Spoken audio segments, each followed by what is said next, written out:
सर्वमंगल मांगले शिवे सर्वार्थ साधिके शरण्ये त्र्यंबके गौरी नारायणी नमोस्तुते।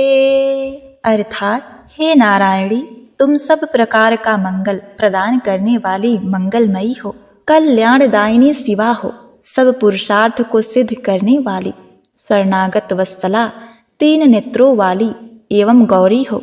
हे माँ, तुम्हें हमारा नमस्कार है। जय माता दी। ओम नमः शिवाय।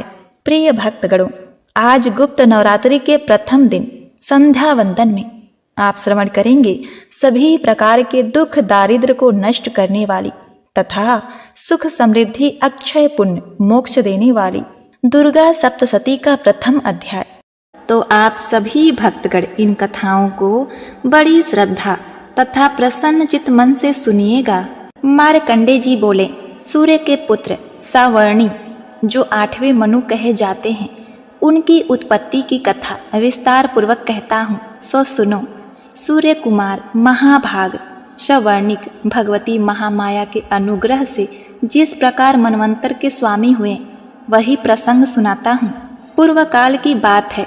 सूरथ नाम के एक राजा थे जो चैत्र वंश में उत्पन्न हुए थे। उनका समस्त भूमंडल पर अधिकार था।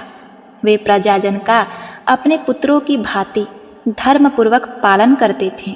फिर भी उस समय लोकाध्वंसी क्षत्रिय उनके शत्रु हो गए। राजा सूरथ की दंड नीति बड़ी ही प्रबल थी। उनका शत्रुओं के साथ संग्राम हुआ। यद्यपि कोलावंशी संख्या में कम थे, तो भी राजा सूरथ युद्ध में उनसे परास्त हो गए। तब वे युद्ध से अपने नगर लौट आए और केवल अपने देश के राजा होकर रहने लगे। समूची पृथ्वी से अब उनका अधिकार जाता रहा, किंतु वहां भी उन प्रबल शत्रुओं ने महाभाग राजा सूरथ पर आक्रमण कर दिया। राजा को कमजोर देखकर उनके दुराचारी मंत्रियों ने राजा की सेना और राजकोष को अपने अधिकार में ले लिया। राजा सूरथ अपने नगर अधिकार को हार कर आखेट के बहाने घोड़े पर सवार होकर वहां से एक भयंकर निर्जन वीरान वन में चले गए। उस वन में उन्होंने संत शिरोमणि महर्षि मेधा का आश्रम देखा। वहां महर्षि मेधा अपने शिष्यों तथा मुनियों से शोभायमान हुए बैठे। वहां कितने ही भयंकर हिंसक जीव सरल शांति भाव से रहते थे। राजा सूरथ ने महर्षि मेधा को दंडवत प्रणाम किया और महर्षि ने भी उन्हें बड़े प्रेम भाव से उचित सत्कार किया। राजा सूरथ महर्षि के आश्रम में कुछ समय तक रुके। अपने नगर की मोहनजित आकर्षण से राजा अपने मन में सोचने लगे कि पुराने काल में पूर्वजों ने जिस नगर का पालन पोषण किया था, वह आज मेरे अधिकार से छूट गया। मेरे दुष्ट एवं दुराचारी मंत्री मेरे नगर की अब पहले जैसे धर्म से रक्षा नहीं करते होंगे। मेरे मुख्य हाथी जो सदा मद की बारिश करने वाला और परम प्रतापी सूरवीर था, मेरे दुश्मनों के वश में होकर न जाने किस तरह दुख भोग रहा होगा। मेरे आज्ञाकारी सेवक जो मेरी कृपा से धन और सात्विक भोजन पाने से हमेशा खुश रहते थे और मेरे अनुसरण से चलते थे, अब वह निश्चित ही दुराचारी राजाओं के पीछे पीछे चलते होंगे तथा मेरे दुर्जन मंत्रियों द्वारा व्यर्थ ही धन को खर्च करने से इकट्ठा किया हुआ मेरा राजकोष एक दिन अवश्य ही समाप्त हो जाएगा। इस प्रकार की बहुत सी बातें सोचते हुए दुखी मन से राजा निरंतर दुखी रहने लगे। एक समय राजा सूरथ ने महर्षि मेधा के आश्रम के पास एक वर्णिक वैश्य को देखा। राजा ने उससे पूछा, सखा, तुम कौन हो? यहाँ तुम्हारे आने का उचित कारण क्या है? और तुम मुझे दुखी और चिंतित अनमने से दिखाई देते हो, इसकी क्या वजह है?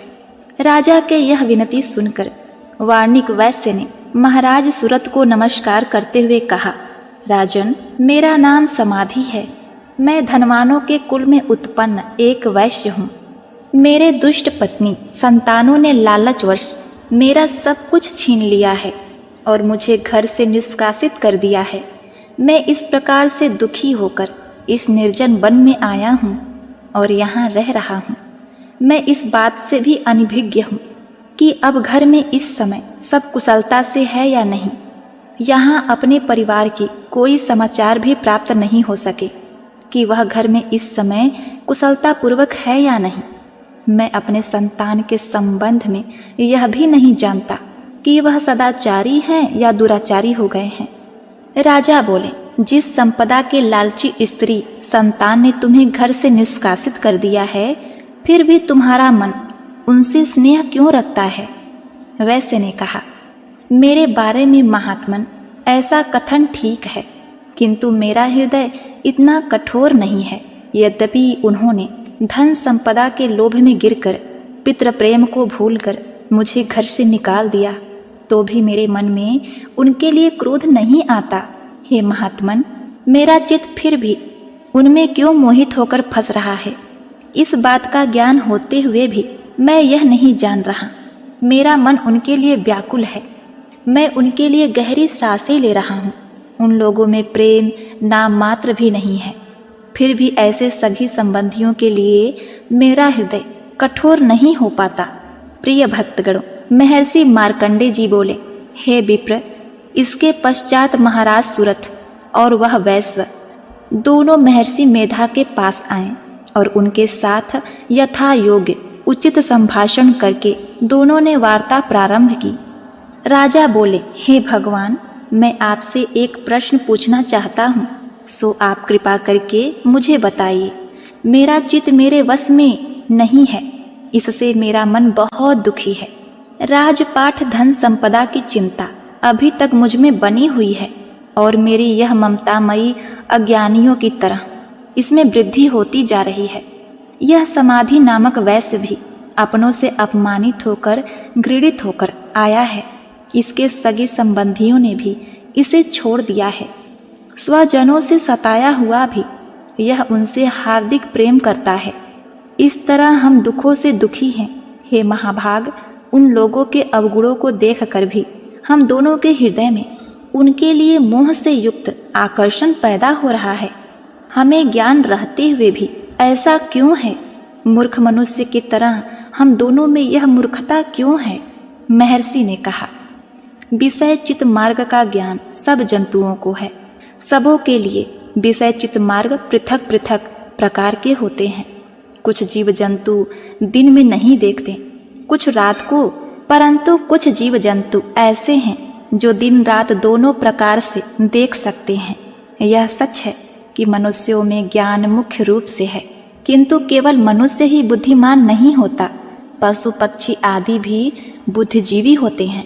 जैसे यह जीव जंतु ज्ञानवान है, वैसे ही मानव भी ज्ञानी है, और जो ज्ञान मनुष्यों में है वैसे ही जीव जंतु पक्षियों में भी है, तथा अन्य बातें भी दोनों में एक जैसी समानता पाई जाती है। ज्ञान होने पर भी इन पक्षियों की ओर देखो कि अपने भूख से व्याकुल बच्चों की चोंच में कितने प्रेम और चाव से अन्न के दाने डालते हैं। हे राजन, ऐसे ही प्रेम मानवों में अपने बच्चों के प्रति पाया जाता है। लोभवश अपने उपकार का बदला पाने के लिए मनुष्य पुत्रों की अभिलाषा करते हैं और इस प्रकार मोह के गहरे गड्ढे में गिरते जाते हैं। भगवान श्री हरि की जो महामाया है, उन्हीं की माया से यह जगत मोहित हो रहा है। उसमें आश्चर्य की कोई बात नहीं, क्योंकि यह चक्रधारी विष्णु की योग निद्रा है। यह महामाया ही है जिनके कारण संसार के सब लोग मोह में जकड़े हुए हैं। यही महामाया जगत अंबिका देवी ज्ञानियों के चित्त को बलपूर्वक खींचकर मोह में डाल देती हैं और उसी के द्वारा चकराकर ब्रह्मांड की उत्पत्ति होती है। यही भगवती देवी जगत अंबिका दुर्गा प्रसन्न होकर मनुष्य को मुक्ति भक्ति प्रदान करती हैं। यही जगत के संबंध का कारण है तथा संपूर्ण ईश्वर की भी स्वामिनी है। राजा ने पूछा, भगवान, यह महादेवी कौन है जिसको आप महामाया देवी कहते हैं? हे भगवान, वह कैसे प्रकट हुई? इसका कार्य क्या है? इनका चरित्र कौन कौन से रूप में है? प्रभु, उनकी जैसी महिमा हो, जैसा स्वरूप हो, वह सब कृपा कर हमसे कहिए, हम आपसे सुनना चाहते हैं। महर्षि मेधा बोले, राजन, वह महादेवी तो नित्यम स्वरूपा है, उनके द्वारा यह संसार सागर रचा गया है। उनका प्राकाट्य अनेक प्रकार से होता है। वह सब आप मुझसे सुनो। वह देवताओं और सत्पुरुषों का कार्य सिद्ध करने के लिए उत्पन्न होती हैं। उस समय वह प्रकाट्य रूपी जगत अंबिका कहलाती हैं। संसार को जलमग्न करके जब पद्मधारी विष्णु योग निद्रा से आश्रित होकर शेषनाग की शैया पर शयन कर रहे थे, तब मधु कैटभ नाम के 2 दैत्य उनके कान के मल से उत्पन्न हुए और वह श्री ब्रह्मा जी को मारने के लिए उद्धृत हो गए। ब्रह्मा जी ने जब दोनों दैत्यों को अपनी ओर आते देखा और चक्रधारी विष्णु योग निद्रा से आश्रित होकर और भगवान को सोए देखा, तो वह उस समय श्री हरि के जगाने के लिए उनके नेत्र कमल में निवास करने वाली योग निद्रा का करुणा भाव से स्तुति करने लगे।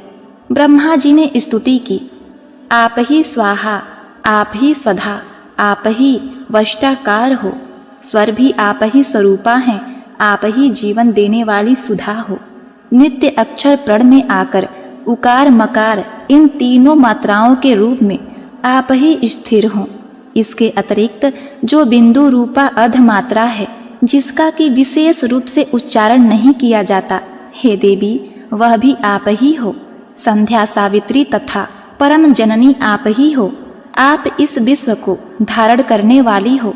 आपने ही इस जगत की रचना की है और आप ही इस जगत की पालन करने वाली हो और आप ही कल्प के अंत में सबको भक्षने वाली हो। हे देवी, जगत की सृष्टि उत्पत्ति के समय आप सृष्टि रूपा हो, पालक काल में स्थित रूपा हो और कल्प के अंत समय में संहार रूप धारण कर लेती हो।